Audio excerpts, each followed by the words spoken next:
Parts of speech ಯಾವ್ಯಾವ ಬರುತ್ತೆ ನೋಡಿ ಇಲ್ಲಿ, ಅದನ್ನ ಕನ್ನಡದಲ್ಲಿನೂ ಹೇಳ್ತೇನೆ. Noun ಒಂದೇದೇನು noun. ನೌನ್ ಅಂದ್ರೆ ಏನು? ನಾಮಪದ ಅಂದ್ರೆ ಹೆಸರುಗಳು. ನಮ್ಮ ಹೆಸರು, ವಸ್ತುಗಳ ಹೆಸರು, ಮನುಷ್ಯರ ಹೆಸರು, ವ್ಯಕ್ತಿ ಹೆಸರು, ಸ್ಥಳದ ಹೆಸರು, ಇವೆಲ್ಲವಕ್ಕೆ ನಾವು ನೌನ್ ಅಂತ ಕರಿತೀವಿ ಇಂಗ್ಲಿಷ್ ಅಲ್ಲಿ, ನಾಮಪದ ಕನ್ನಡದಲ್ಲಿ. ಪ್ರನೌನ್. ಪ್ರನೌನ್ ಅಂದ್ರೆ ಸರ್ವನಾಮ. ಸರ್ವನಾಮ ಅಂದ್ರೆ ಏನು? ಅವ್ರ ಹೆಸರು ಬದಲು ಅವನು, ಅವಳು, ಇವಳು ಅಂತ, ಇವನು ಅಂತ ಹೇಳ್ತಿರಲ್ಲ, ಅವಕ್ಕೆ ನಾವು ಸರ್ವನಾಮ ಅಂತ ಕರಿತೀವಿ. ಅಂದ್ರೆ ಎಲ್ಲರಿಗೂ ಬಳಸ್ತೀವಿ ಅದನ್ನ ಇಂಗ್ಲಿಷ್ ಅಲ್ಲಿ ನಾವು ಏನ್ ಕರಿತೀವಿ? ಪ್ರನೌನ್ ಅಂತೀವಿ. Next adjective. ಅಡ್ಜೆಕ್ಟಿವ್ ಅಂದ್ರೆ ನಾಮಪದದ ವಿಶೇಷಣ. ಅಡ್ಜೆಕ್ಟಿವ್ ನಾಮಪದದ ವಿಶೇಷಣ ಅಂದ್ರೆ ಆ ನಾಮಪದ ಹೇಗಿದೆ, ಅವ್ರು ಹೆಂಗಿದಾರ, ದೊಡ್ಡ ಹೈಟ್ ಇದಾರ, ಉದ್ದ ಇದಾರ, ಗಿಡಕಿದಾರ ಅಂತ ಹೇಳ್ತೀವಲ್ಲ, ಅಡ್ಜೆಕ್ಟಿವ್ ಅಂತ ಕರಿತೀವಿ. ಏನಂತೀವಿ? ಅಡ್ಜೆಕ್ಟಿವ್ ಅಂತ ಕರಿತೀವಿ. Next verb. ವರ್ಬ್ ಅಂದ್ರೆ ಏನು? ಕ್ರಿಯಾಪದ. ವರ್ಬ್ ಅಂದ್ರೆ ಏನು? ಕ್ರಿಯಾಪದ. ಅಂದ್ರೆ ಈ ನೌನ್ ಏನಿದಲ್ಲ, ಏನ್ ಕೆಲಸ ಮಾಡ್ತಾ ಇದ್ದಾನೆ ಅಂತ ಹೇಳೋದನ್ನ ನಾವು ವರ್ಬ್ ಅಂತ ಕರಿತೀವಿ. ಅಂದ್ರೆ ಕ್ರಿಯಾಪದ. ಈ ಪದನೇ ಹೇಳುತ್ತೆ ಕ್ರಿಯೆ, ಕೆಲಸ ಮಾಡ್ತಕ್ಕಂಥದ್ದು. ಆಟ ಆಡುತ್ತಿದ್ದಾನೆ, ಓದುತ್ತಿದ್ದಾನೆ.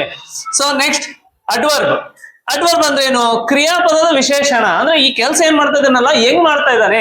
ಅಡ್ವರ್ಬ್ ಏನಿದೆ? ವರ್ಬ್ ಯಾವ ರೀತಿ ಮಾಡ್ತಾ ಇದ್ದಾನೆ?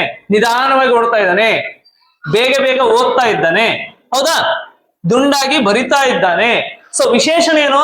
ನಾವು ಬೇಗ ಬೇಗ, ಆಮೇಲೆ ನಿಧಾನವಾಗಿ, ದುಂಡಾಗಿ, ಇವು ಕ್ರಿಯಾಪದದ ವಿಶೇಷಣ ಇರುತ್ತೆ. ಹಾಗಾಗಿ ಅದಕ್ಕೆ ನಾವು ಅಡ್ವರ್ಬ್ ಅಂತ ಕರಿತೀವಿ. Next preposition. ಪ್ರಿಪೋಸಿಷನ್ ಅಂದ್ರೆ ಏನು? ಸಂಬಂಧ ಸೂಚಕ ಅವ್ಯಯ. ಸಂಬಂಧ ಸೂಚಕ ಅಂದ್ರೆ ಅದ್ರ ಒಳಗಡೆ, ಮೇಲೆ, ಇದರ ಮೇಲೆ, ಟೇಬಲ್ ಮೇಲಿದೆ ನೋಡು, ಪುಸ್ತಕ ಟೇಬಲ್ ಮೇಲಿದೆ, ಹೌದಾ, ಈ ರೀತಿಯಾದಂತಹ ಒಂದು ಪದಗಳಿಗೆ ನಾವು ಪ್ರಿಪೋಸಿಷನ್ ಅಂತ ಕರಿತೀವಿ. Next conjunction. ಕಂಜಕ್ಷನ್ ಅಂದ್ರೆ ಏನು? ಸಮುಚ್ಚಯಕ ಅವ್ಯಯ. ಅಂದ್ರೆ ಮತ್ತು, ಆದರೂ ಅಂತ ಹೇಳ್ತೀವಲ್ಲ, ಎರಡು ಪದಗಳ ವಾಕ್ಯಗಳಿಗೆ ನಡುಕಿರುತ್ತೆ, ಅದಕ್ಕೆ ನಾವು ಈ ಕಂಜಕ್ಷನ್ ಅಂತ ಕರಿತೀವಿ. Next interjection. ಇಂಟರ್ಜೆಕ್ಷನ್ ಅಂದ್ರೆ ಭಾವಸೂಚಕ.